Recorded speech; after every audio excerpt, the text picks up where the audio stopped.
Why you held on to those documents when you knew the federal government was seeking them and then had given you a subpoena to return them. Are you ready? Are you ready? Can I talk? Yeah, what's the answer? answer? Do you mind? I would like for you to answer the question. Okay, it's very simple to answer. That's why I asked it. It's very simple to, you're a nasty person, I'll tell you. Can you answer why you simple. held on to the documents? I was negotiating and we were talking to... Caitlin Collins just handed Donald Trump a reality check on live TV, and let's just say he did not see it coming. In a moment that left even his most loyal supporters stunned, Collins delivered a truth bomb so undeniable that Trump for once was left scrambling for words. Picture this: Trump red-faced, visibly flustered, trying to maintain his signature bravado as Collins calmly dismantles his narrative piece by piece. The air in the room shifts. You can almost hear the tension crackling as the audience leans in, waiting for his comeback. But this time, there's no quick-witted insult, no rehearsed deflection, just an awkward pause as reality sets in. For years, Trump has built his political brand on dominating interviews, overpowering his opponents with sheer confidence. But Collins, she didn't flinch. She didn't raise her voice. She simply held up the facts, cold, hard, and impossible to ignore. And for the first time in a long time, Trump found himself cornered. What made this moment so brutal wasn't just what was said, it was how it played out. Trump, known for his ability to turn any situation to his advantage, suddenly looked powerless. It was a rare, almost cinematic moment where the former president, a master of controlling the narrative, found himself losing grip on it completely. Of course, his supporters will spin it differently. They'll claim he was set up, that the media is out to get him, that it was all part of some grand conspiracy. But here's the thing, facts don't have political allegiance, and no matter how you slice it, Trump was caught off guard in a way that no one expected. Now the question is, what happens next? Will Trump double down, launching into a furious tirade on social media, calling Collins every name in the book? Or will he go silent, letting his allies do the damage control for him? One thing's for sure, this moment won't be forgotten anytime soon. What do you think? Was this the moment that finally shook Trump's confidence? Or will he bounce back stronger than ever? Drop your thoughts below because this conversation is far from over.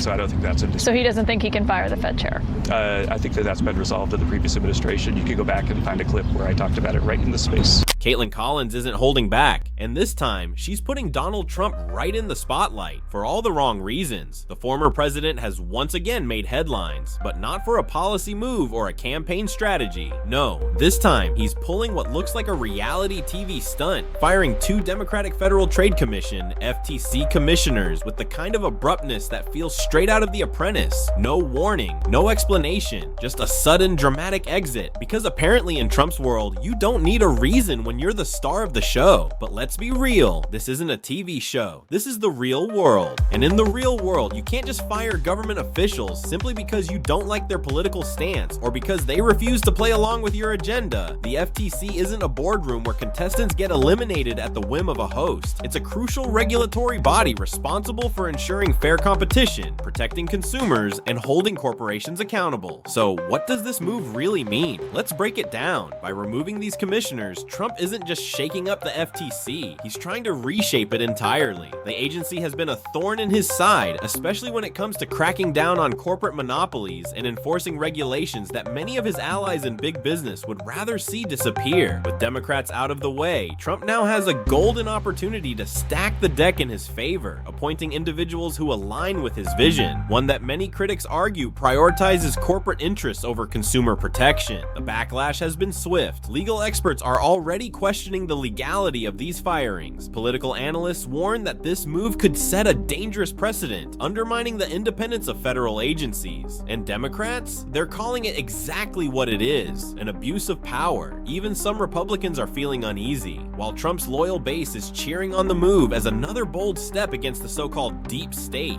Others within the party recognize the risk. If presidents can start removing officials from independent agencies without cause, what's stopping future administrations from doing the same? But perhaps the most chilling aspect of all this is the message it sends. This isn't just about 2 commissioners losing their jobs. It's about silencing opposition. It's about sending a clear warning to anyone who dares to challenge Trump's authority, fall in line, or face the consequences. And the timing, convenient to say the least. With the 2024 election looming, looming and Trump's legal troubles piling up, this move signals a deeper strategy. By weakening regulatory agencies now, he's laying the groundwork for a potential return to power, one where oversight and accountability are no longer obstacles. So what happens next? Will these firings stand, or will legal challenges force Trump to backtrack? Will Congress step in, or will this become yet another political battle lost in the noise? One thing is certain, this fight is far from over. What do you think? Is Trump's move a strategic masterstroke, or is it a dangerous overreach? Drop your thoughts below, because this conversation is just getting started. One of President Trump's top economic advisors, Kevin Hassett, as soon as he wrapped an interview. This was coming about 24 hours after President Trump had summarily fired both of the Democratic commissioners who serve on the Federal Trade Commission, which they argued was an illegal move by the president. And it also raised questions, certainly in the business world, about whether or not that could mean that Trump is preparing to seek to fire other independent agency heads, like potentially the Fed chair, Fed board members. A question that I posed to Mr. Kevin Hassett. The president fired last night 2 members of the FTC, the Democratic members of that.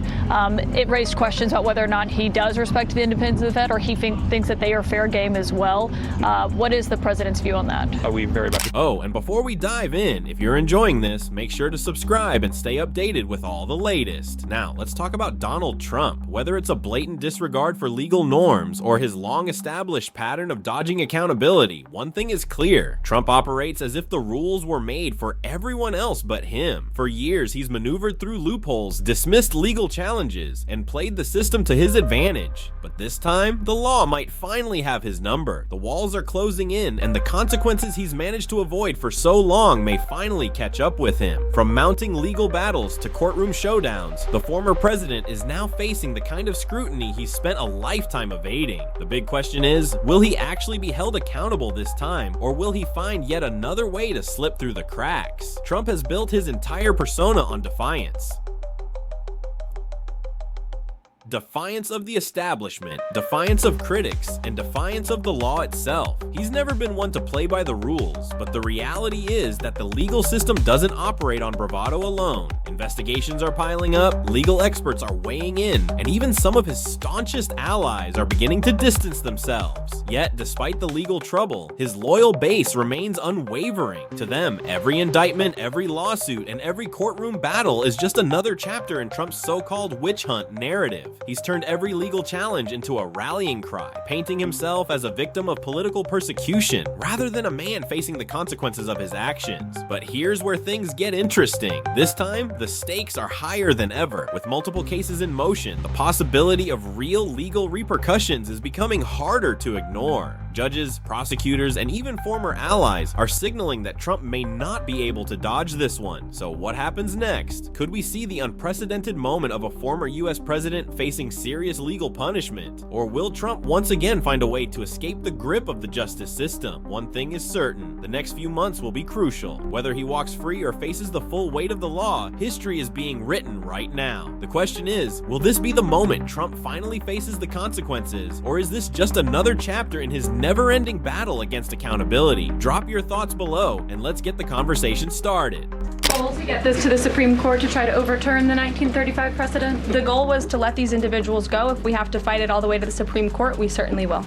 Caitlin Collins isn't here for political games, especially when they threaten the integrity of public service. You can't just fire people for doing their jobs, particularly when those jobs involve holding corporations accountable. That's exactly what government commissioners are supposed to do. Make sure powerful businesses don't run unchecked, ensuring fairness, transparency, and consumer protection. But Donald Trump, he sees things differently. In his world, loyalty trumps law, and oversight is nothing more than an obstacle. So when these commissioners dared to do their jobs too well, when they refused to bow to corporate influence and political pressure, Trump did what he does best. He wielded his executive power like a weapon, dismissing them without hesitation. Let's be clear, this wasn't about incompetence. It wasn't about corruption. These officials weren't caught in some scandal. Their only crime, enforcing the rules, protecting consumers, and refusing to cave to special interests. And for that, they were shown the door. But should we really be surprised? Trump has always had a complicated relationship with oversight, one that leans leans more toward dismantling it than respecting it. Throughout his presidency, he repeatedly clashed with agencies meant to check corporate power, slashing regulations, sidelining watchdogs, and replacing independent officials with loyalists. In his eyes, accountability isn't a pillar of democracy, it's a nuisance. And let's not forget the broader implications. This kind of move sends a chilling message to anyone tasked with keeping big business in check.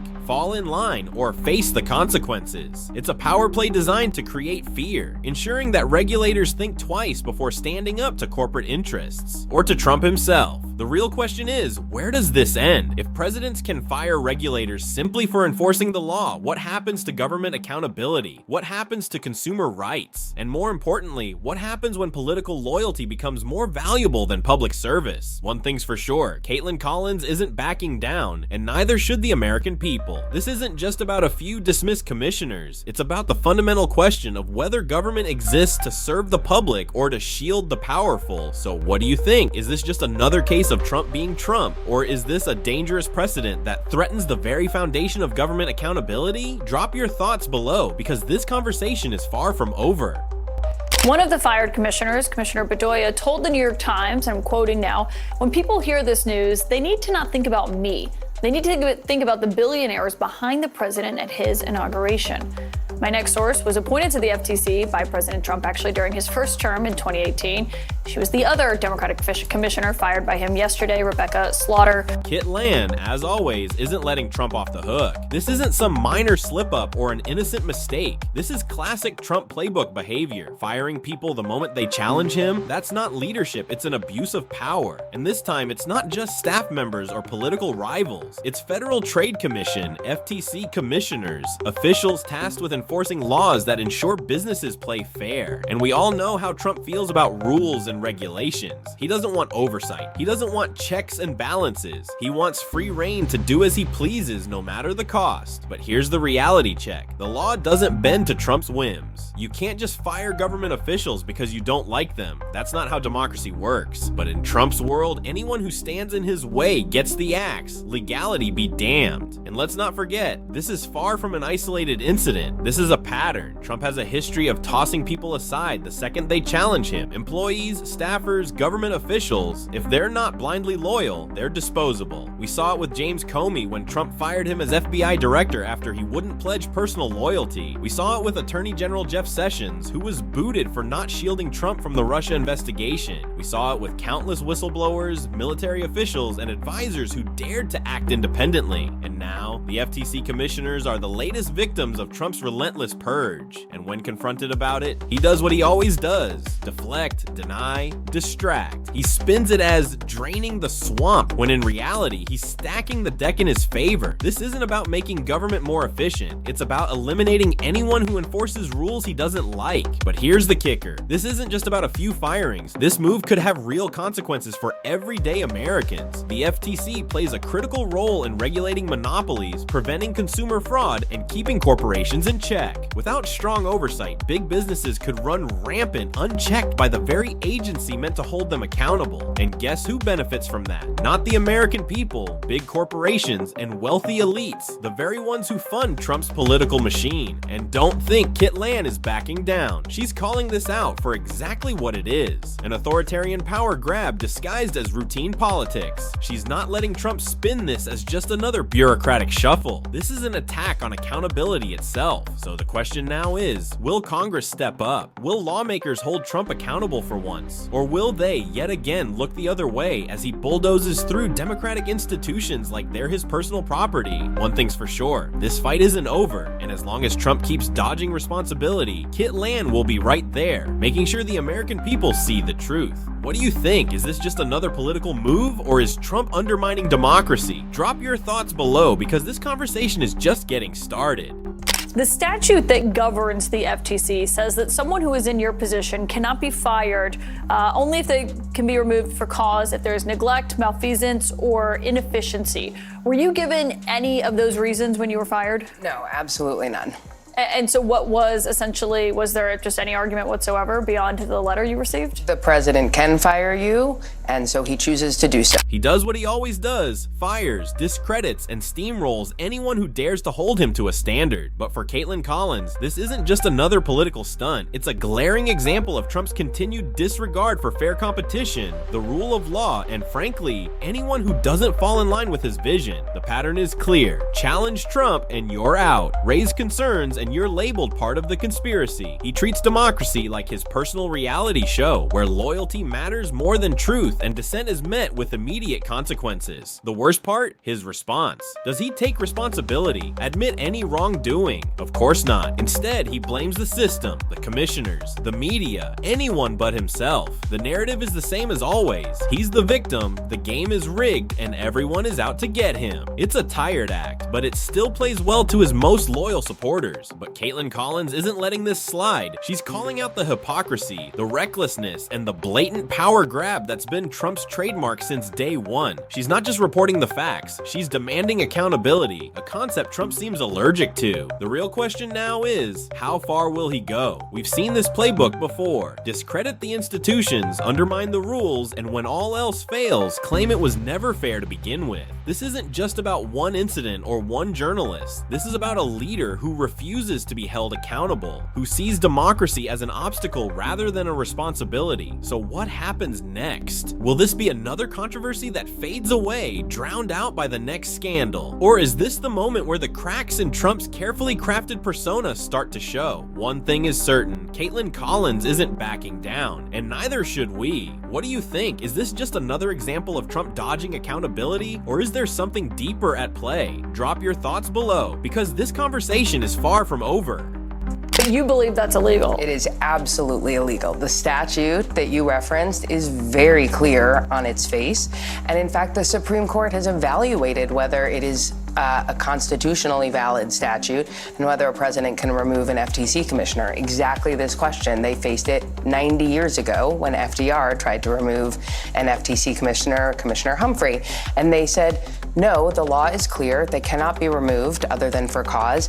And that is a constitutional law. These commissioners were simply doing their jobs, upholding the rules, maintaining integrity. And yet for that, Donald Trump decided they had to go. But here's the real issue. As Caitlin points out, this isn't just about a few firings. It's about Trump's deep-rooted belief that he operates above accountability, that rules exist for others, but never for him. Throughout his career, Trump has shown a pattern, one that's impossible to ignore. When things don't go his way, he retaliates. When he's challenged, he doubles down. And when accountability comes knocking, he slams the door shut. Whether it's in business, politics, or even personal matters, the cycle remains the same. But Caitlin isn't letting this slide. You can't keep getting away with this, she says, a sentiment that echoes the frustration of millions watching from the sidelines. Because this isn't just about one decision or a handful of officials, it's about the fundamental principles of democracy. When leaders start punishing those who uphold the rules, it sends a chilling message. Loyalty to the person in power matters more than loyalty to the truth. And let's not forget, this isn't the first time Trump has made a move like this. His entire career has been a string of controversies, investigations, and allegations. Yet despite all of it, he continues to walk free, acting as though the rules simply don't apply to him. That's what makes this moment so critical. If history has taught us anything, it's that unchecked power leads to corruption. And if no one speaks out, if no one calls out these abuses for what they truly are, then what's stopping the next leader, or any leader, from doing the same? Caitlin is drawing a hard line in the sand, making it clear that this isn't just a political debate. It's a fight for accountability, for transparency, and for the very idea that no one, no matter how powerful, is above the law. The real question now is, will people listen? Or will this, like so many scandals before it, get swept under the rug, allowing history to repeat itself once again? One thing's for sure, this conversation is far from over. What do you think? Is this just another political controversy, or is it a dangerous precedent that we should all be paying closer attention to? Drop your thoughts below, because this debate is only heating up. You said something interesting in your statement when you were fired, and you said that you believed in part it was because, quote, I have a voice and he is afraid of what I'll tell the American people.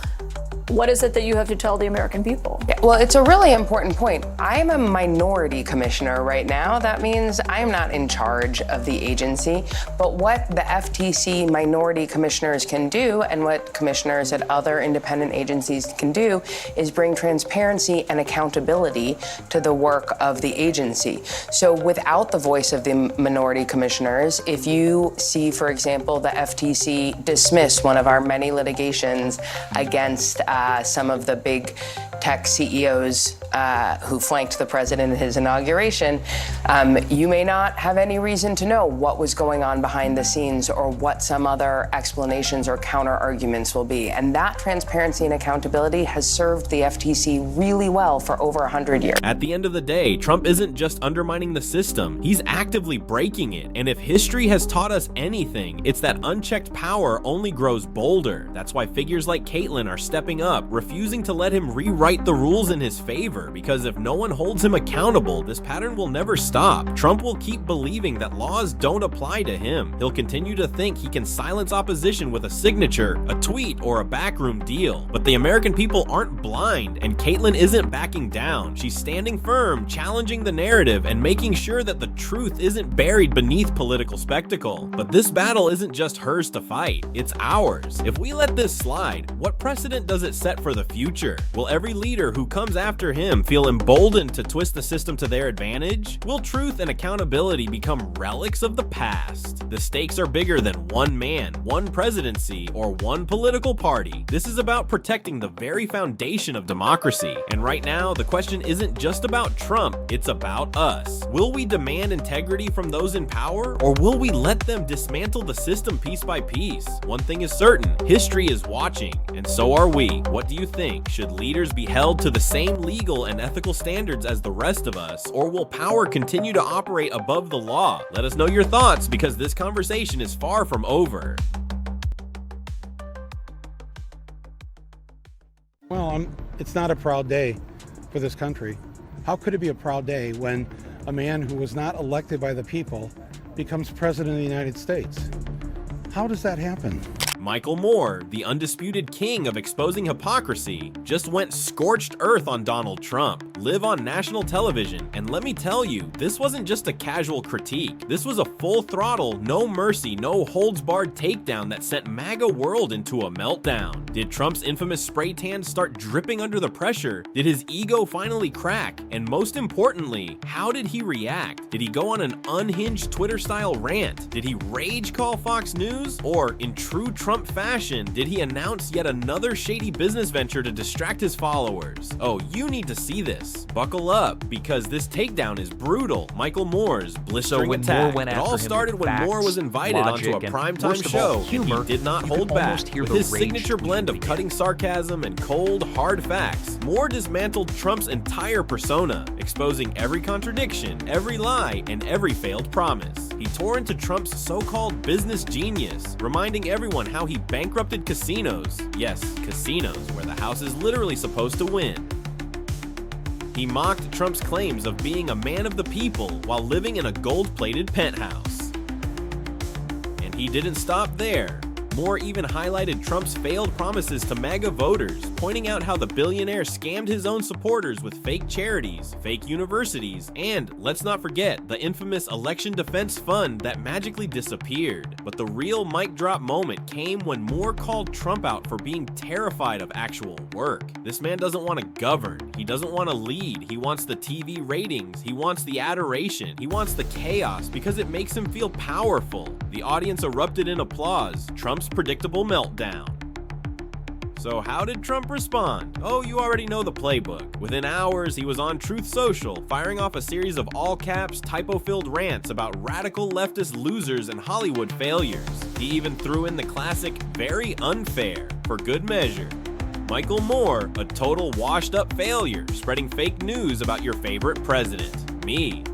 But here's the kicker. Sources inside Trump's inner circle say he was livid behind the scenes. He reportedly spent the night screaming at aides, demanding Moore be investigated. For what? Nobody knows. He even reached out to conservative media allies, begging them to launch a smear campaign against Moore. And just when you thought it couldn't get more ridiculous, Trump pulled his classic move, announcing a new scam. Within 48 hours, Trump's team dropped Trump Truth Coins, a limited edition collectible featuring his face, and ironically the phrase "never surrender."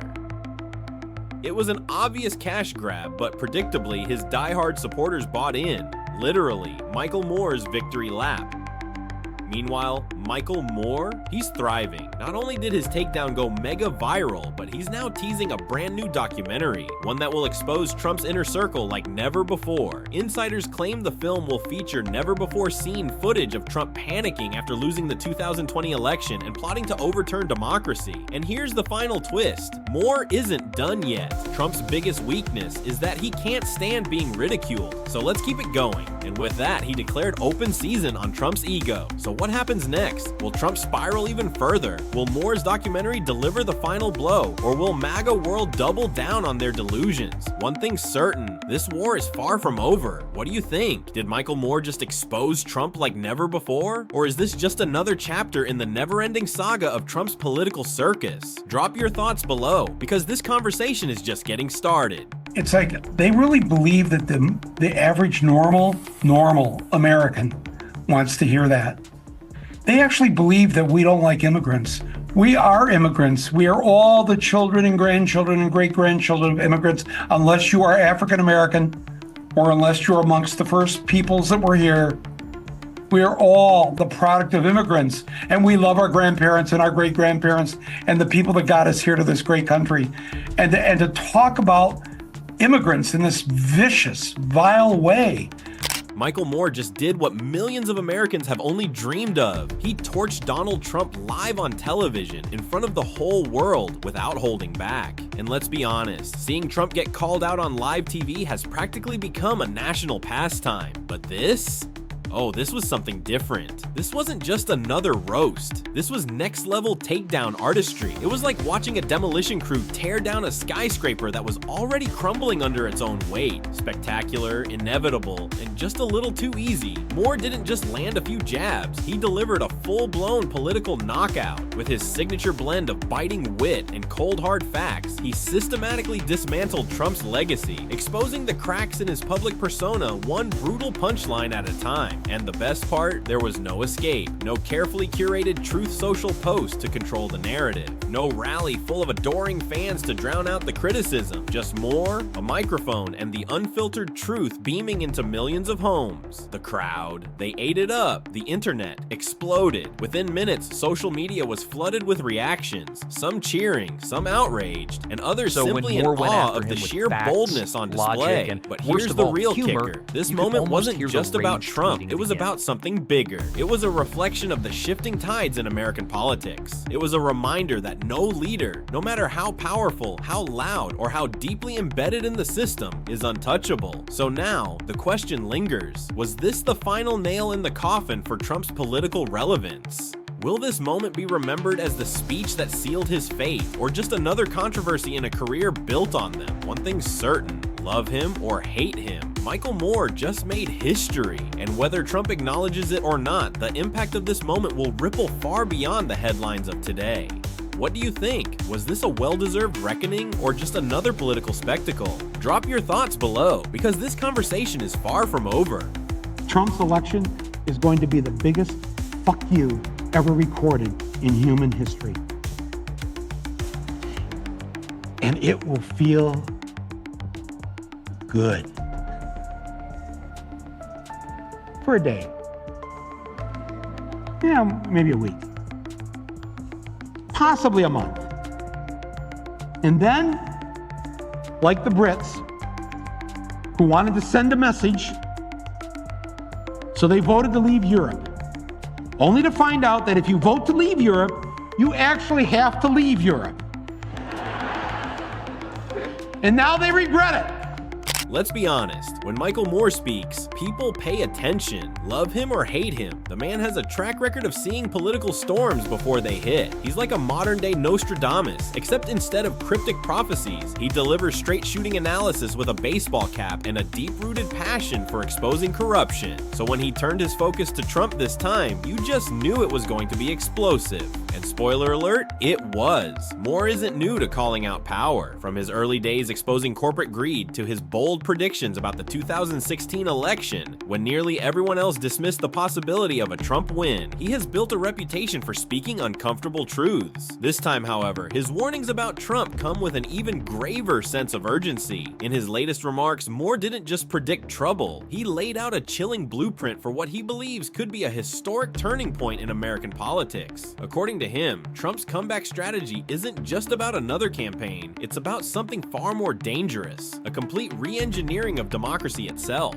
Moore pointed to key warning signs, efforts to undermine elections, strategic legal battles, and a growing movement within Trump's base that sees him as a political messiah rather than just another candidate. But his most startling claim? That this isn't just about Trump, it's about a shift in the political landscape that, if left unchecked, could reshape the country for decades. His words sent shockwaves through media circles, igniting fierce debates. Some dismissed his warnings as alarmist, others argued that Moore has been right too many times to ignore, and then there were those who believed his statements only served to fuel further division in an already polarized nation. But let's take a step back. What if Moore is right again? What if we're watching history repeat itself, but this time on a scale no one is truly prepared for? As the 2024 election looms, one thing is clear: Michael Moore isn't staying silent. His latest warnings are more than just political commentary, they're a call to action. Whether people choose to listen or not could determine the next chapter of American history. So, what do you think? Is Michael Moore overreacting, or is he once again seeing the writing on the wall before the rest of us? One thing's for sure, the conversation isn't over.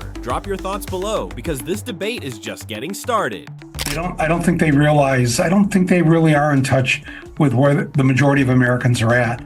The majority of Americans do not want this divisiveness. They don't want the threat of violence.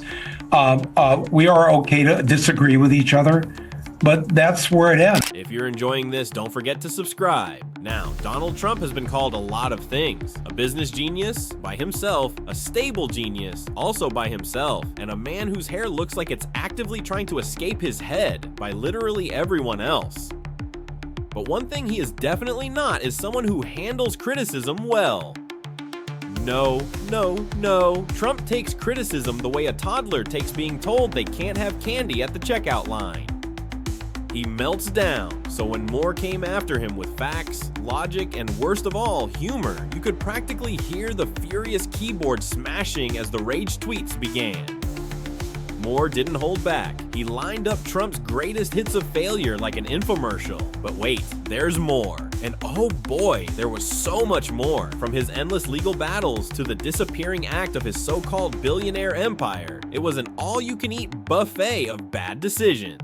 And Trump, a man who loves buffets, except when they're full of subpoenas, wasn't ready for this one. Let's start with the biggest, most obvious train wreck, Trump's business empire, aka the financial equivalent of a reality show, because nothing screams great businessmen like a collection of bankrupt casinos, a fraudulent university, and a steak brand that somehow failed in America. Think about that. This man had the one thing Americans love more than freedom, red meat, and still couldn't make it work. That's like opening a pizza place in New York and shutting down because people just weren't into it. And let's not forget Trump Airlines. Yes, in case you missed it, there was a time when Trump thought slapping his name on an airline would be a brilliant idea. Spoiler alert, it crashed financially. Turns out a gold-plated 727 doesn't fix bad business strategy. Then there's Trump Vodka, a brand that failed so miserably that it's almost poetic. Because if there's one thing that should have sold itself, it was a liquor brand marketed by a man whose presidency drove half the country to drink. But the biggest plot twist in Trump's self-proclaimed genius is that he wasn't even that good at playing a billionaire. His own financial records show a history of loans, unpaid debts, and businesses propped up like a Jenga tower in an earthquake. The man who made his name selling success stories spent decades tripping over his own balance sheet, yet somehow Trump never sees the problem, because in his world, failure isn't failure, it's just fake news. Casino goes bankrupt, Blame the banks. Trump University collapses. Blame the students. Legal trouble? Blame the deep state. It's a never-ending cycle of denial, deflection, and delusion. And the most bizarre part? His supporters eat it up. They cheer for him like he's Rocky Balboa, even when the only thing he's fighting is basic reality. But here's the thing, reality always wins. You can dodge accountability for a while. You can tweet your way through scandals. But at the end of the day, facts don't care about feelings, even if those feelings belong to a very orange, very angry ex-president. And so, as the lawsuits pile up, the business empire crumbles, and history sorts out the mess, one question remains: how long can the illusion last? Because no matter how loudly Trump yells about witch hunts and hoaxes, the truth has a way of catching up, and when it does, no amount of caps lock tweets will be enough to stop it. What do you think? Is Trump the business genius he claims to be, or just the world's most overhyped salesman? Let us know in the comments below, and of course, don't forget to subscribe. Because this president-elect doesn't seem engaged at all. He's more engaged with tweeting about Alec Baldwin on SNL. Yeah. 5 hours after the show finishes at 1 a.m. By 6 a.m., he's not funny, sad, not watchable. And it's like, you've got time for that? And you haven't taken one of the national security briefings? You've taken only 3 of them in this first month? And then there's his political career, a never-ending slow-motion car crash that somehow keeps getting worse. You'd think that after losing an election, being impeached not once but twice, and inciting one of the most chaotic and humiliating events in modern American history at the Capitol, he'd take the hint and quietly fade into political obscurity. But no, because that would require a level of self-awareness that Donald J. Trump simply does not possess. Taking a hint, not his style. If anything, the more America signals enough already, the more convinced he becomes that the country is secretly begging for his comeback. Trump taking a hint is like his most diehard supporters sitting through a well-researched, unbiased history lesson. It's just not happening. Why accept reality when you can rewrite history in real time? And that's exactly what he's been doing. His version of events has evolved from baseless claims to alternative facts to full-blown mythology. In Trump's world, losing the 2020 election wasn't a rejection, it was a conspiracy. January 6th wasn't an insurrection, it was patriots taking back their country. Every legal battle, every indictment, every courtroom defeat, just more proof that he's the real victim. But here's the twist: this strategy, as absurd as it seems, is working for a frighteningly large portion of the population. No matter how many times reality smacks him in the face, he spins it into yet another rallying cry, and his most loyal followers, they eat it up, cheering him on as if he's some kind of messianic figure rather than a disgraced former president drowning in legal trouble. And speaking of legal trouble, the cases keep piling up, from classified documents to election interference, from hush money scandals to fraud investigations. Trump's legal calendar is starting to look busier than his campaign schedule. But will any of it matter? Will he actually face consequences? Or will the same system he once tried to overthrow somehow let him slip through the cracks again? One thing is clear: the next chapter of American politics is shaping up to be just as chaotic, just as polarizing, and just as surreal as the last. Will Trump claw his way back to power? Will his legal troubles finally catch up with him? Or are we doomed to watch this slow-motion car crash continue indefinitely? One thing's for sure: whether you love him, hate him, or just wish he'd disappear, Trump isn't done. Not yet. And if history has taught us anything, it's that reality rarely stops him from rewriting the script. So what do you think? Is this the final act of Trump's political saga? Or is America gearing up for the most bizarre comeback in modern history? Drop your thoughts below, because this conversation is far from over. He's a good man. Yeah. He's a good man. He's done a good job.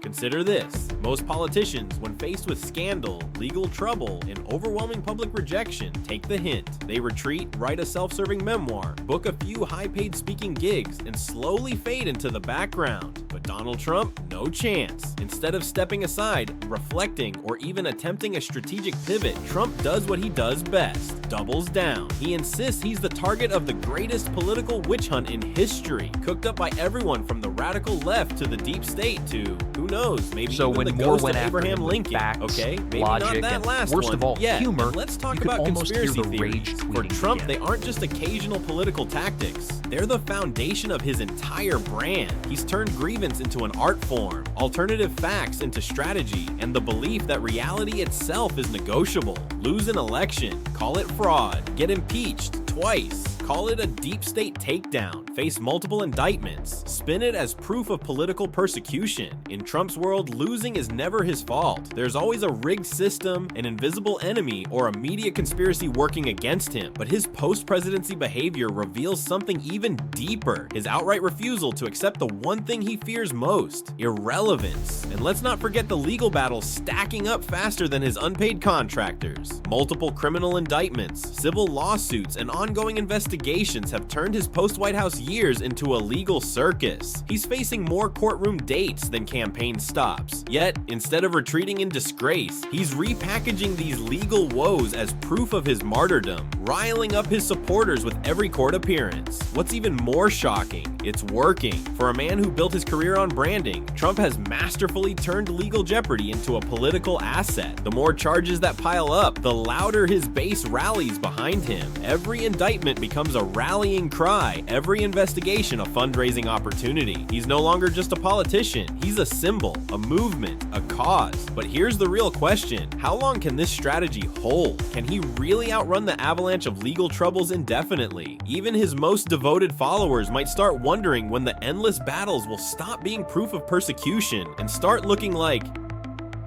well, consequences. And then there's 2024. His re-election bid is shaping up to be unlike anything we've seen before. If he wins, he could wield the power of the presidency to shield himself from legal accountability. If he loses, the fallout could be seismic, not just for him, but for American democracy itself. So where does this all lead? Is Trump rewriting the political rulebook once again? Or is he simply running out of road? His diehard supporters believe he's invincible. His critics argue his downfall is inevitable. But if we've learned anything from his political career, it's that betting against Donald Trump is never quite as simple as it seems. What do you think? Is Trump playing a masterful game of political survival, or is this the beginning of the end? Drop your thoughts below, because this story is far from over. I also think that Donald Trump is a big believer in capitalism and free enterprise and the sort of thing that's driven us into the ground, this belief that you could just do whatever you want and it doesn't matter who gets hurt by it. And I don't really see him changing, but I think he knows he's been on TV. You know, I mean, he's a performance artist. He knows what to say, and he knows how to make this appeal. You think it's BS? I think it's, well, please, I don't use that kind of language. Yeah. Yet, despite it all, he still holds an unshakable grip on a portion of the country. No matter how many scandals erupt, no matter how many fact-checkers dismantle his claims, no matter how many times he makes a complete mockery of democracy, there's still a crowd hanging onto his every word. It's like a reality show that refuses to end, except this time, the stakes are real and the consequences terrifying. But let's talk about the real spectacle, the legal chaos. Oh, the sheer, endless, jaw-dropping legal mess. At this point, Trump's lawsuits deserve their own primetime drama. Law and Disorder, The Trump Chronicles, and the episodes would never run out. Michael Moore didn't hold back, pointing out the absurdity of a man buried under enough criminal charges to fill a Cheesecake Factory menu, yet still playing the victim. According to him, it's all one giant deep state conspiracy. Because, of course, in a justice system that lets Wall Street fraudsters and war criminals walk free, the real national priority must be the guy with the spray tan and discount real estate schemes. Makes total sense, right? And let's not forget the lawsuits, civil suits, criminal indictments, fraud cases, you name it, he's got it. His legal team probably has a group chat named Code Red, always. At this point, they must have a dedicated coffee supplier and stress therapist on speed dial. Yet Trump continues his all-too-familiar script, screaming that the courts are rigged, as if judges are just blindly picking names out of a hat, and his happens to come up every single time. No, Don, that's called consequences. You don't get to spend decades bending the rules, stiffing contractors, and treating campaign funds like a personal slush fund without it catching up to you. Even Monopoly makes you go to jail sometimes. But here's the kicker, his delusion of winning. Trump loves to talk about winning. He chants it, tweets it, brands it onto red hats. But let's be honest, his definition of winning is about as real as his hairline. This is a man who lost the popular vote twice, declared bankruptcy 6 times, somehow made golf look like an endurance sport. It's almost almost impressive. He's like a reverse King Midas. Everything he touches doesn't turn to gold, it turns into a lawsuit. And yet, the spectacle continues. The rallies, the speeches, the never-ending rants about witch hunts and fake news. It's the same script, just with new villains. Yesterday it was Hillary. Today it's the deep state. Tomorrow, who knows? Maybe the Scooby-Doo gang will get blamed for unmasking his latest scheme. But here's the real question. What happens next? With court cases closing in and allies distancing themselves, will his house of cards finally collapse? Or will his most loyal supporters double down, willing to follow him no matter how deep the scandal runs? One thing is certain, whether he's in the White House, a courtroom, or a Mar-a-Lago bunker writing Truth Social rants at 3 a.m., the Trump show isn't over. The only question left is, how does this season end? Drop your thoughts below, because this conversation is far from over. He knows something. He knows how to manipulate a dumbed-down population whose schools have been wrecked, whose media is just insipid and stupid and doesn't give people the facts about what's going on. So the public is easily manipulated by somebody like him. Those who vote for him. He had record turnouts. He has the largest rallies. He supports a 21st century version of fascism, of marrying the state and capital together to benefit the few at the expense of the many, and in the process blame the others. Donald Trump is a weak man pretending to be strong. He is a small man pretending to be big. He's a faithless man pretending to be righteous. He's a perpetrator who can't stop playing the victim. Crying Adam Kinzinger. He's a super crying. I never saw the guy not crying. He's always crying. I look at him. I remember years ago he was actually on my side.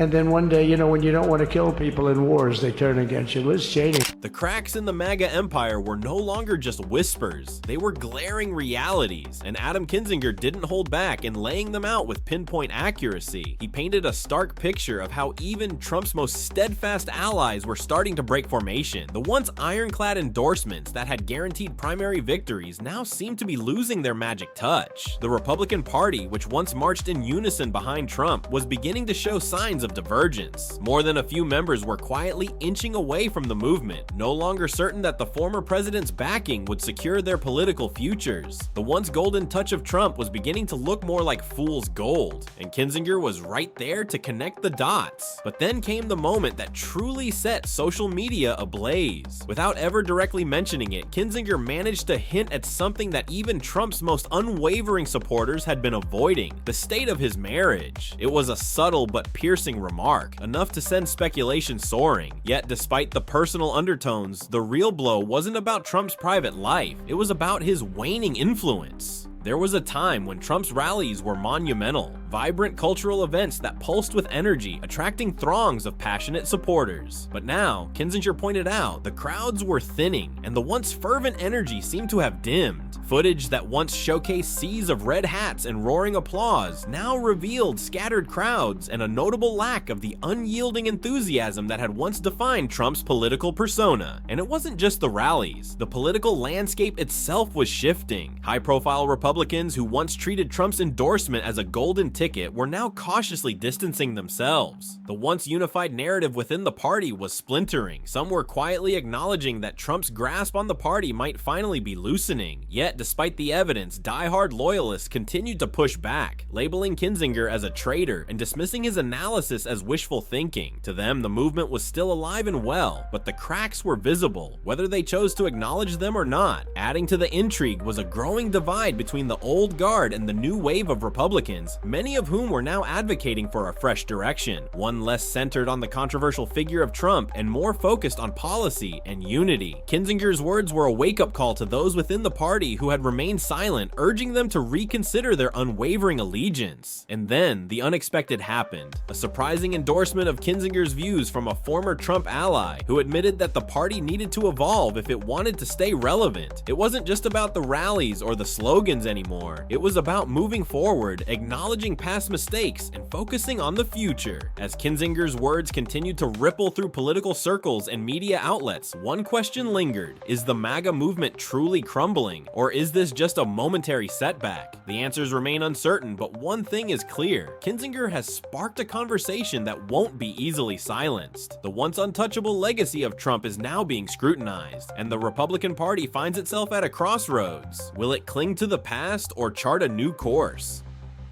Only time will tell, but the cracks in the empire are too evident to ignore. What do you think? Is this the beginning of the end for Trump's influence, or is the movement just evolving into something new? Drop your thoughts below, because this story is far from over. And as a military guy, I've always respected strength in leadership. And Trump is the opposite of that. He's a whiny, weak, small, tiny man who is scared to death. Before we move on, make sure to smash that like button and subscribe, because you definitely don't want to miss out on this one.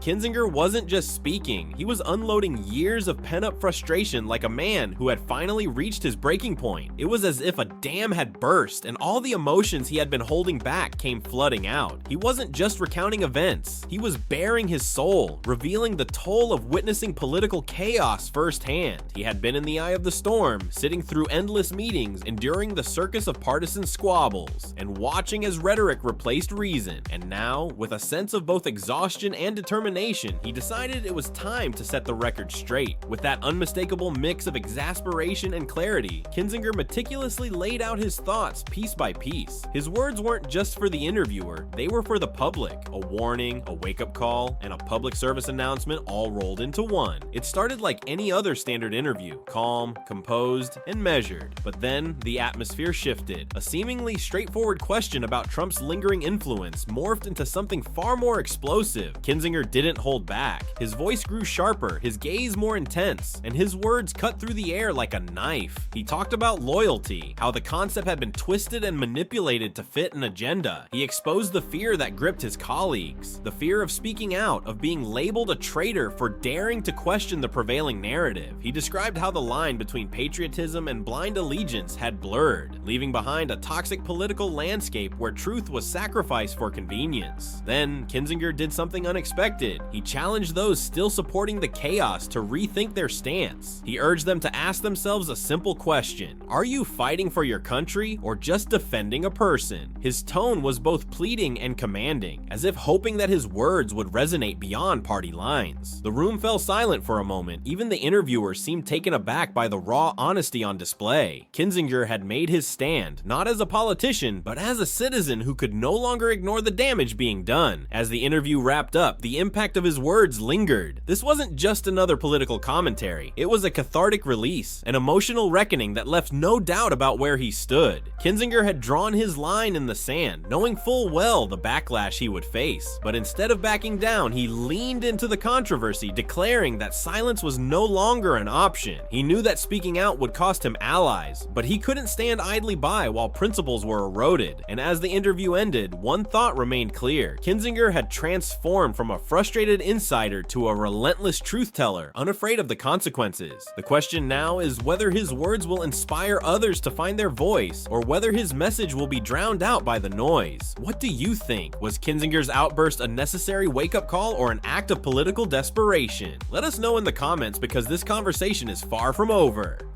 What he's trying to distract from, because that's what all this is, always a distraction to try to get people's attention, or maybe he hasn't felt like he's got enough attention. But look, Jake, it's like, bring it on.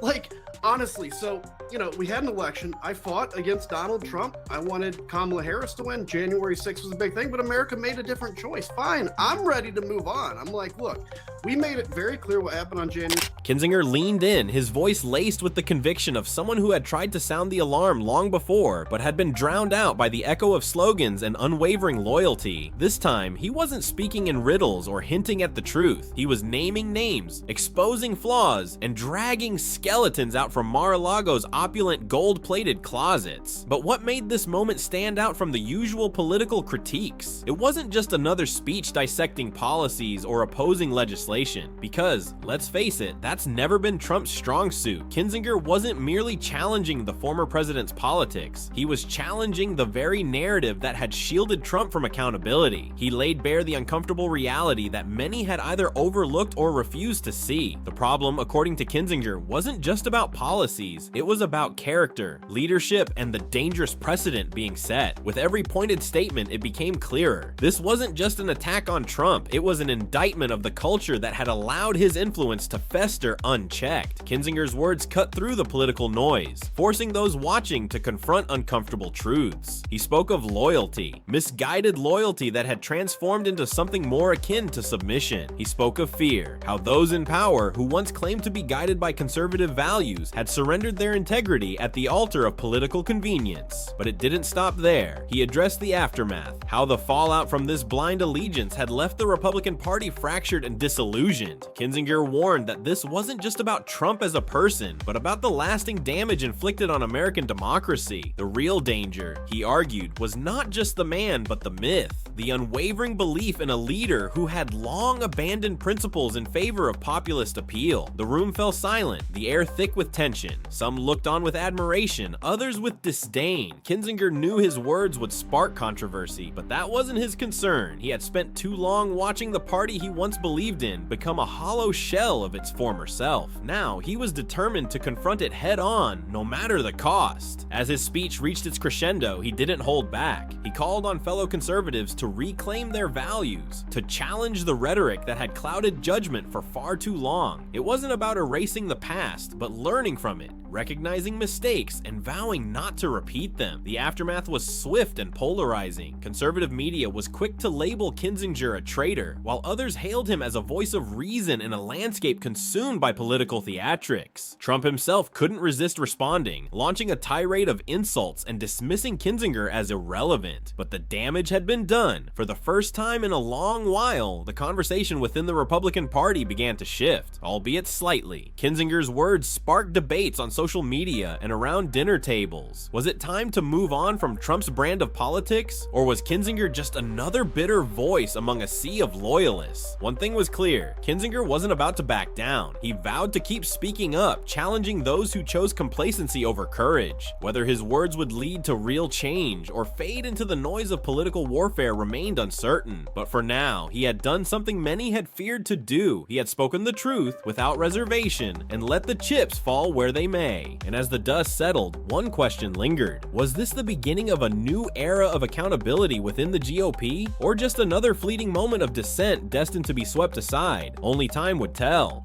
What concerns you most about the next 4 years? What is he going to do differently than Biden that's going to concern you the most? Yeah, there's two things. Number one is the war in Ukraine.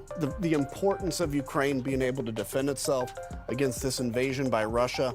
I am very worried that he is going to basically break a commitment to let Russia say take Ukraine, or at least to negotiate a settlement that can just restart this war. He said he can fix it in 24 hours. Yeah, sure, yeah. I mean, if he just gives Vladimir Putin everything he wants, he sure can. And that's the thing is, I worry that he's just going to set up another war in 5 or 10 years when Russia's rebuilt. This wasn't just about political disagreements or ideological clashes. No, this was about the man himself, the messy contradictions, the visible insecurities, the overwhelming need for validation, all wrapped up in a facade of toughness. Kinzinger didn't just critique Trump, he laid bare the complexities and flaws of a man who constantly demands to be feared and admired, yet fails to notice when he's crossing into self-parody. Kinzinger painted a picture so vivid it was impossible to dismiss. A man who, despite branding himself as a fearless leader, seemed consumed by the fear of losing relevance. His desire for dominance and unwavering loyalty appeared almost desperate. The more Kinzinger spoke, the clearer it became. This wasn't just a political critique, it was an unflinching character study. Then came the personal jabs, subtle at first, almost like faint echoes, but growing louder and sharper with every word. Kinzinger highlighted the glaring inconsistencies in Trump's life, the way he presented himself as a financial genius while repeatedly leading his business businesses into bankruptcy. It was a portrayal of a man who built an empire on the illusion of success, all while his ventures crumbled behind the scenes. And then there was the curious contrast of a man who claimed to be of the people, a populist icon who supposedly understood the struggles of everyday Americans. Yet, in reality, it seemed unlikely that Trump had even glanced at a fast food dollar menu in decades, let alone experienced the challenges faced by those who relied on it. Kinzinger didn't hold back from pointing out the irony of a leader who championed the working class but remained far removed from their reality. But Kinzinger didn't just focus on the inconsistencies, he also touched on the persona Trump crafted over the years. The ultimate deal maker, the unshakable winner. Yet, the truth revealed a man often chasing fleeting victories, never satisfied, perpetually in pursuit of validation from the very elites he claimed to despise. Kinzinger questioned whether Trump's entire narrative was less about making America great and more about making Trump feel great. The speech took on a deeper tone as Kinzinger ventured into Trump's need for constant praise, how a single criticism could send him spiraling into defensive tirades, lashing out at anyone who dared challenge his perception of himself. It wasn't just about leadership, it was about ego, a fragile one at that, and as Kinzinger's words resonated, a question hung in the air. Could the man who demanded unwavering loyalty truly understand the value of genuine respect? Was Trump's fierce insistence on admiration a reflection of inner confidence? Or was it masking a profound insecurity, a fear that without the applause, there might be nothing left but an ordinary man with ordinary flaws? The speech took on a deeper tone as Kinzinger ventured into Trump's need for constant praise, how a single criticism could send him spiraling into defensive tirades, lashing out at anyone who dared challenge his perception of himself. It wasn't just about leadership, it was about ego, a fragile one at that, and as Kinzinger's words resonated, a question hung in the air. Could the man who demanded unwavering loyalty truly understand the value of genuine respect? Was Trump's fierce insistence on admiration a reflection of inner confidence? Or was it masking a profound insecurity, a fear that without the applause, there might be nothing left but an ordinary man with ordinary flaws? The impact of Kinzinger's speech was undeniable. It wasn't just a political statement, it was a wake-up call, urging people to look beyond the bravado and see the human complexities of a leader who once seemed larger than life. And as the echoes of his words faded, the nation found itself at a crossroads. Should they continue to embrace the myth or confront the reality of a man who might be more vulnerable than anyone had imagined? In the days that followed, the fallout was both fierce and divided. Supporters doubled down on their allegiance, dismissing Kinzinger's words as mere political theater. Detractors, however, found validation in the speech, claiming it confirmed their long-held suspicions about Trump's character. But one thing was clear, Kinzinger had forced a conversation, a difficult, uncomfortable conversation about leadership, identity, and the sometimes blurry line between strength and insecurity. And whether people agreed or not, they couldn't help but think about the man behind the persona. As debates raged on, Kinzinger's words remained etched in the political landscape, a bold, unfiltered critique that challenged not just Trump, but the very way people perceive power and authenticity. What do you think? Was Kinzinger's portrayal fair, or did it go too far? Drop your thoughts below because this conversation is far from over. We've all had a few days to reflect on Trump's victory. I'm just curious now on this Sunday night how you see his return to power shaping this country's future. Yeah, I mean, look, it was a resounding victory. And I think, to some extent, that's actually a good thing because now they're going to have an opportunity to put their vision in place. I mean, we've been talking about what is, Trump's vision for years now.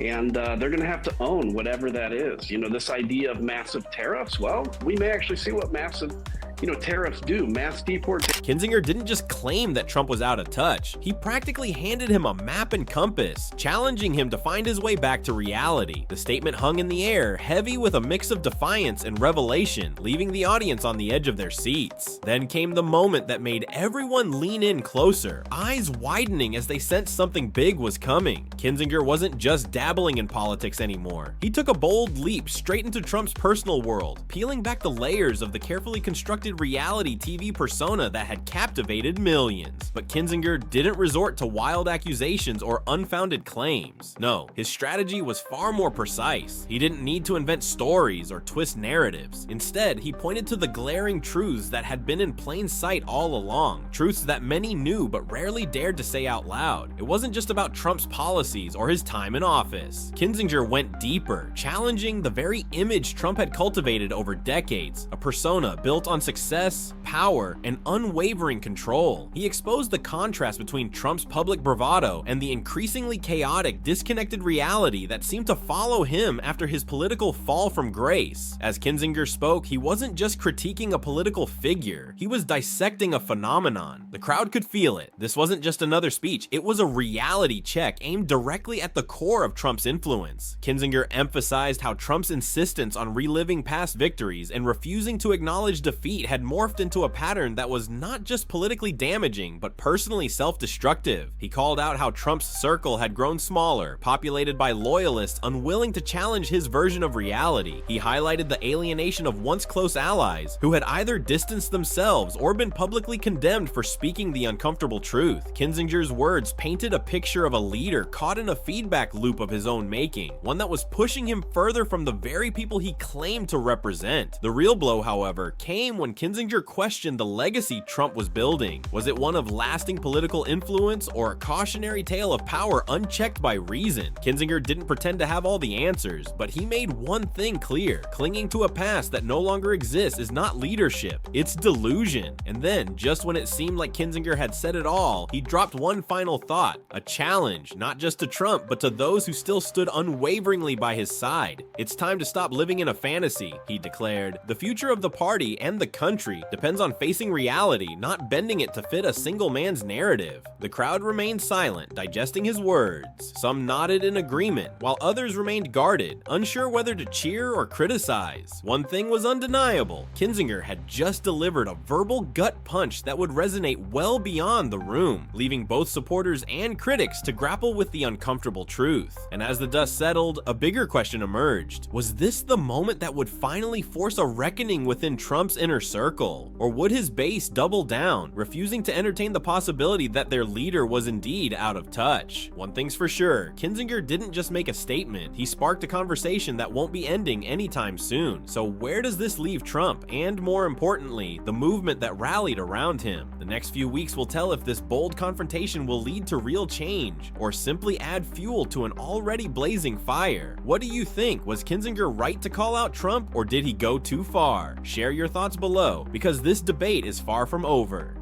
Something I thought was fascinating. I think we have that here.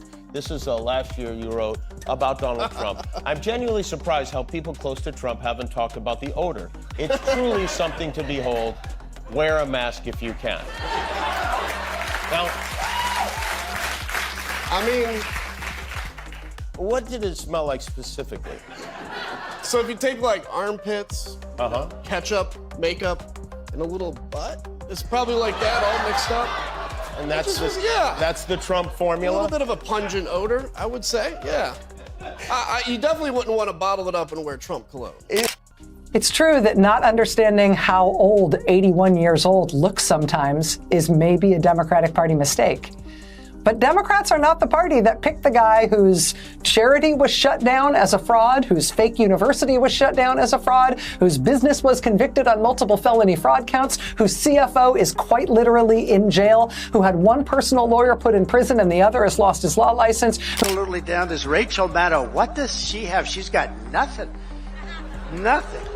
She took a sabbatical where she worked one day a week. They paid her a lot of money. She gets no rating. Guess who just delivered the verbal smackdown of the century? Rachel Maddow just went full scorched earth on live TV. And Donald Trump?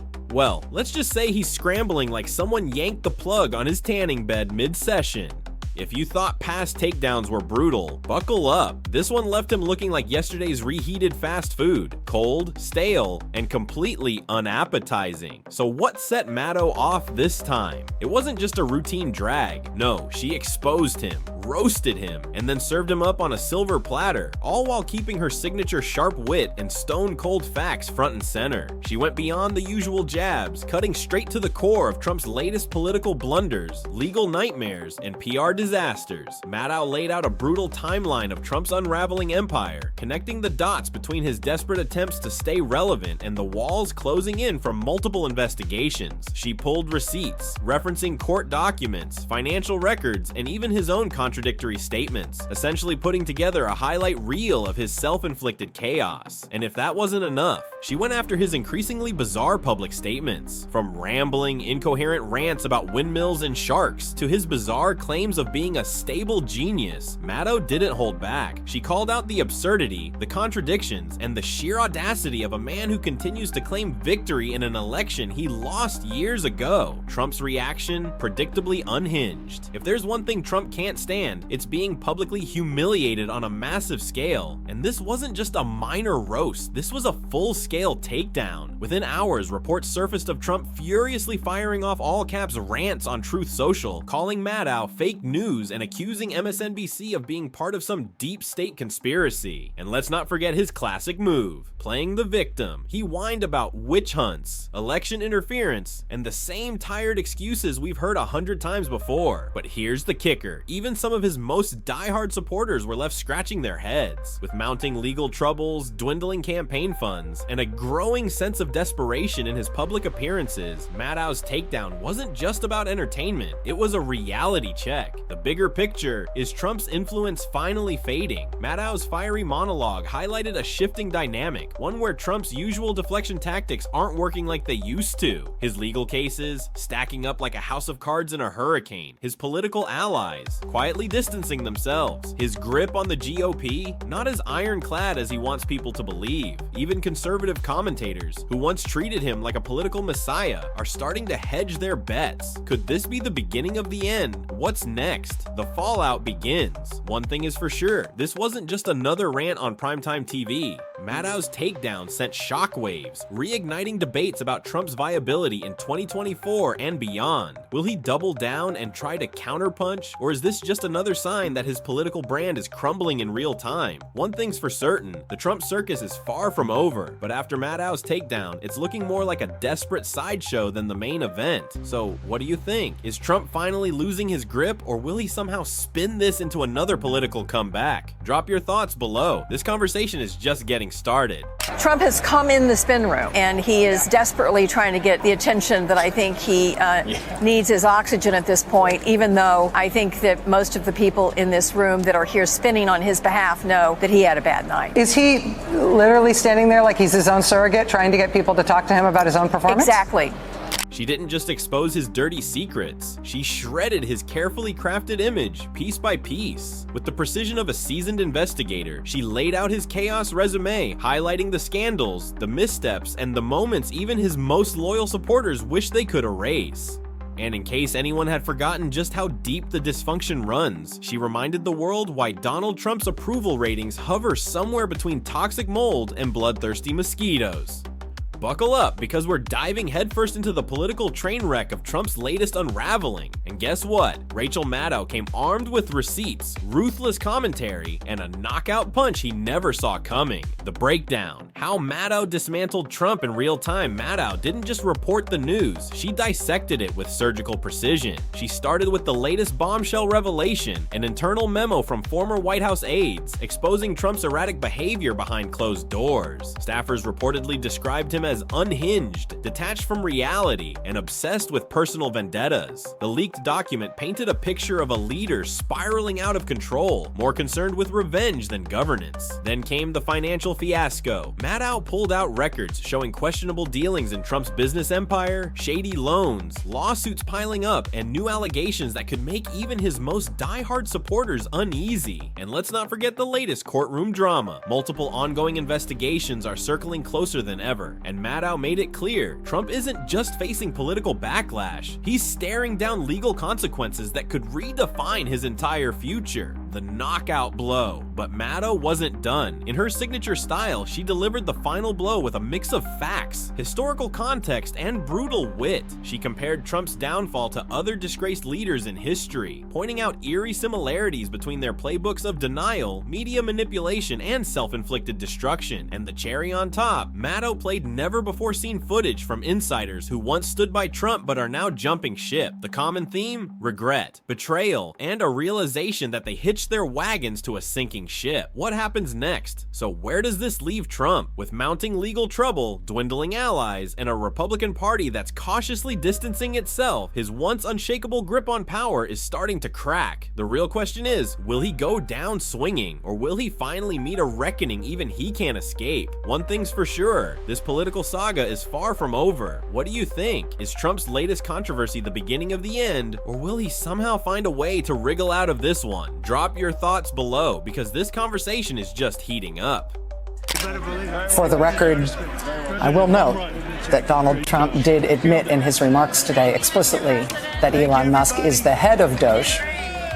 And while that comes as no surprise to anybody who's been following the facts of this matter, that will end up in court, because that is directly contrary to what the administration has overtly sworn to a federal judge about the leadership of Doge. I should also note, and this doesn't have to be for the record, I'll just note it for our own experience tonight, that at that point in the speech, when the president talked about how we will no longer be ruled by unelected bureaucrats, Democrats in the chamber pointed and laughed at Elon Musk. Unelected bureaucrat.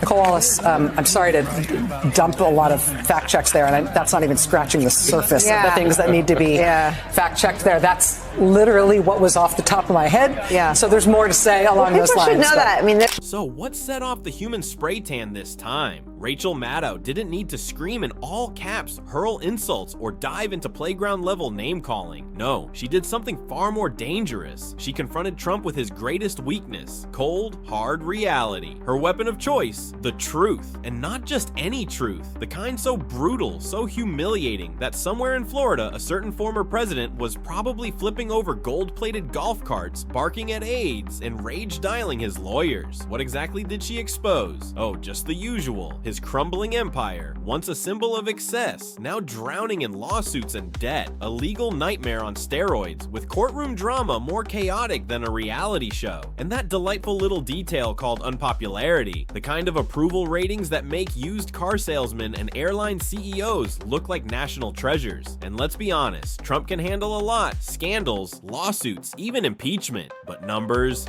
don't lie. And these numbers were ugly. The empire and Freefall Maddow peeled back the curtain on what was once a financial juggernaut. The Trump Organization, once plastered on everything from skyscrapers to cheap steaks, now finds itself entangled in investigations, hemorrhaging cash and losing deals faster than you can say, "You're fired." His New York real estate is under scrutiny, his once loyal investors jumping ship. Even some of his golf courses, his pride and joy, are struggling. This isn't just bad press, this is legacy shattering, the legal avalanche. And then there's the legal minefield. Maddow laid out every case: civil, criminal, federal, state. The sheer number of lawsuits is enough to keep a team of lawyers working overtime until the next election cycle and beyond. Election interference cases, fraud lawsuits, defamation battles, investigations into his business practices. It's not just one scandal, it's a cascading landslide of legal disasters. And for a man who built his brand on winning, he sure seems to be losing a lot.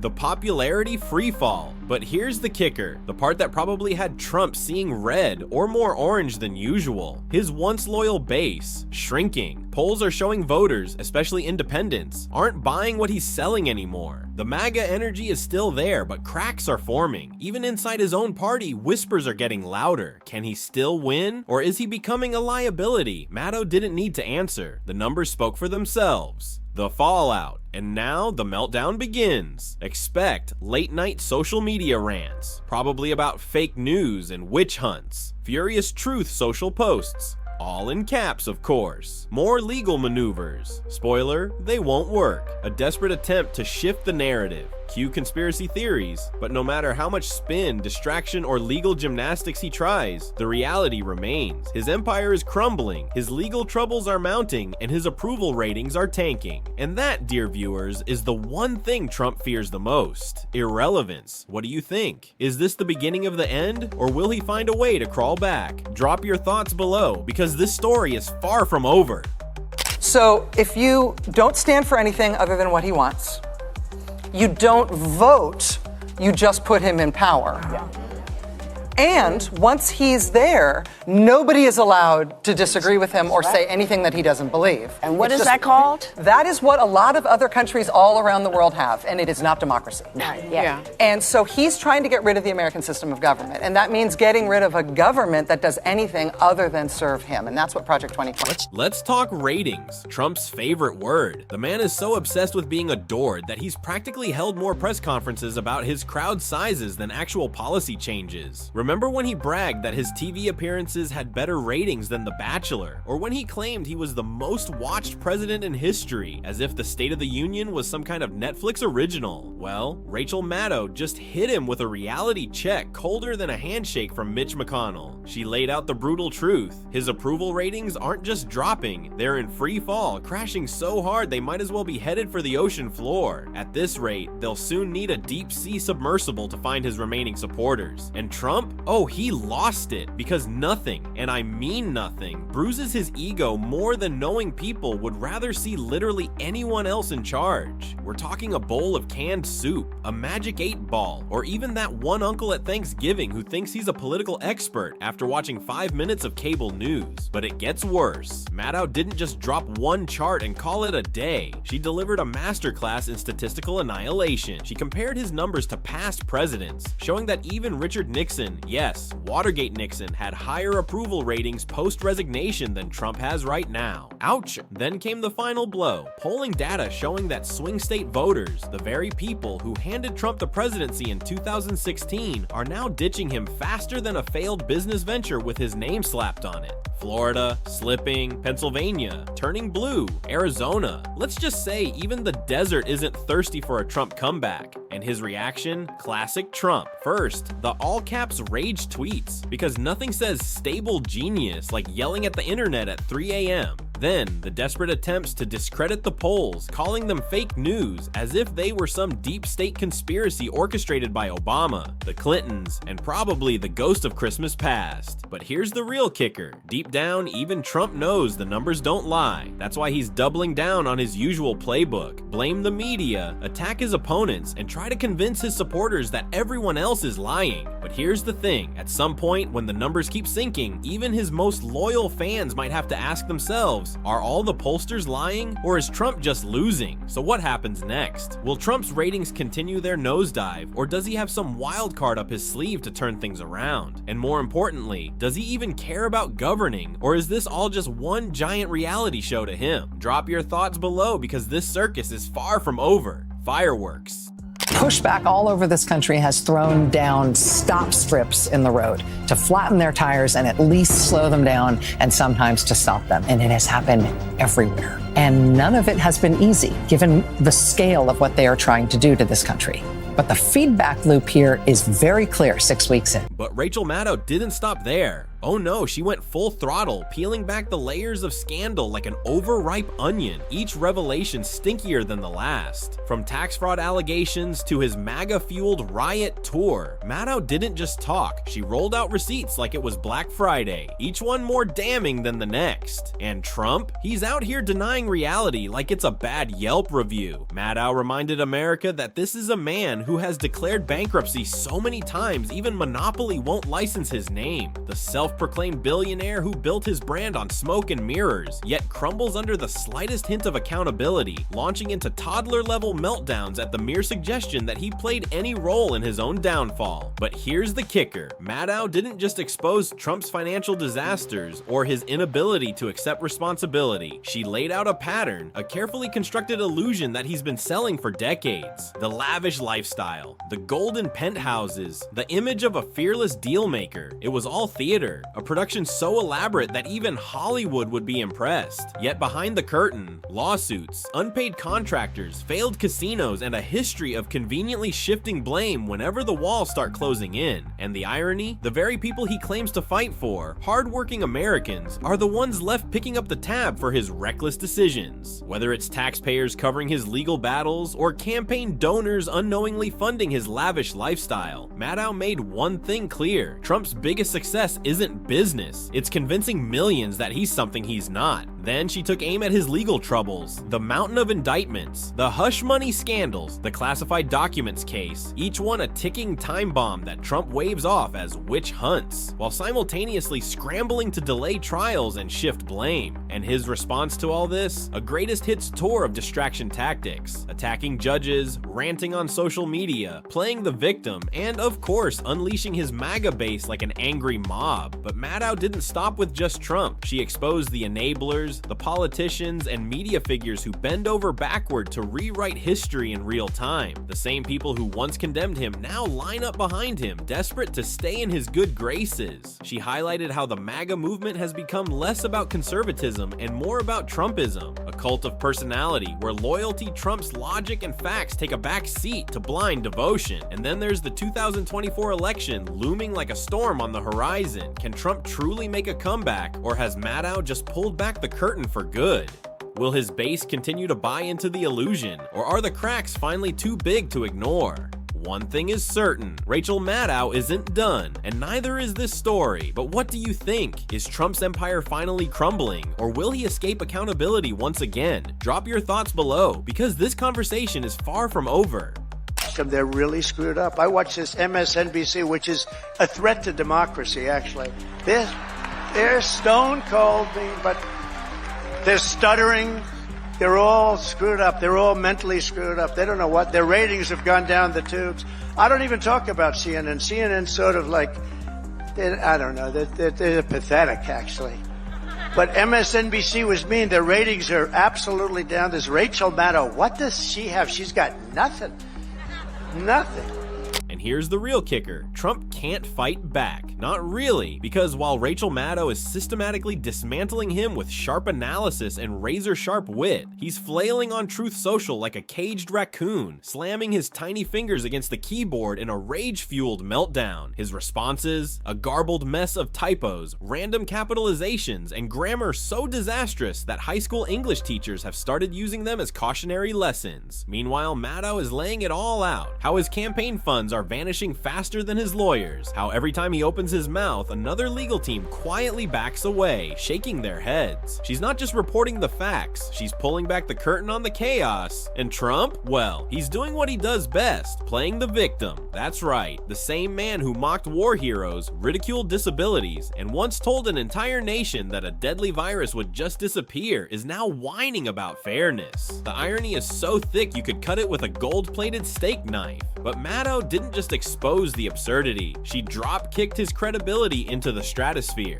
And the best part? She did it without breaking a sweat. No yelling, no name-calling, just cold, hard reality served on a silver platter. And how does Trump respond? Not with counter-arguments, not with evidence, just with the same old recycled insults, the same tired lines that have long lost their sting.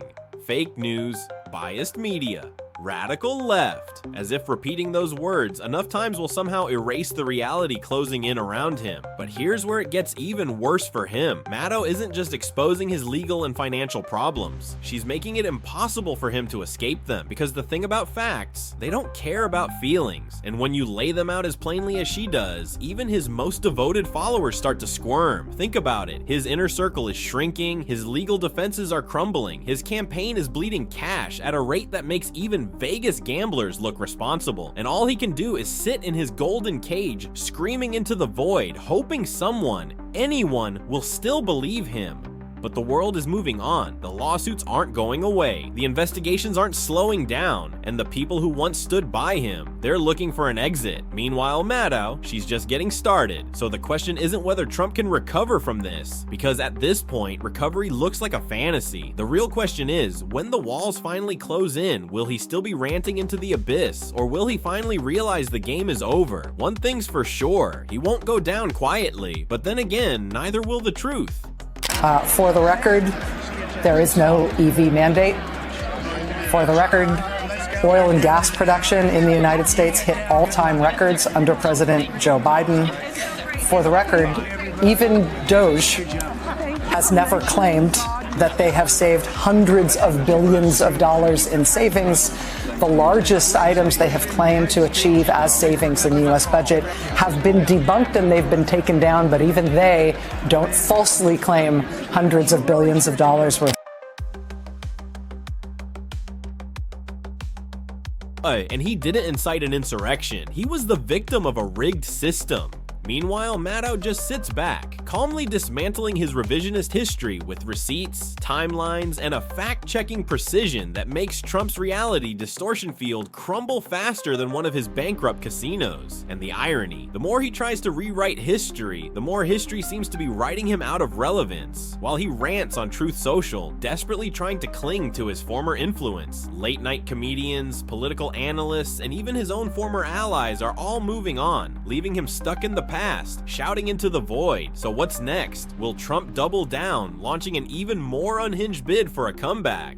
Or is he destined to become nothing more than a political relic? A cautionary tale of what happens when ego outpaces reality. One thing's for sure, if there's one person who won't let his failures be forgotten, it's Rachel Maddow. And with her receipts in hand, the blooper reel of the Trump era is far from over. What do you think? Is Trump rewriting history, or is history simply catching up to him? Drop your thoughts below, because this conversation is just getting started.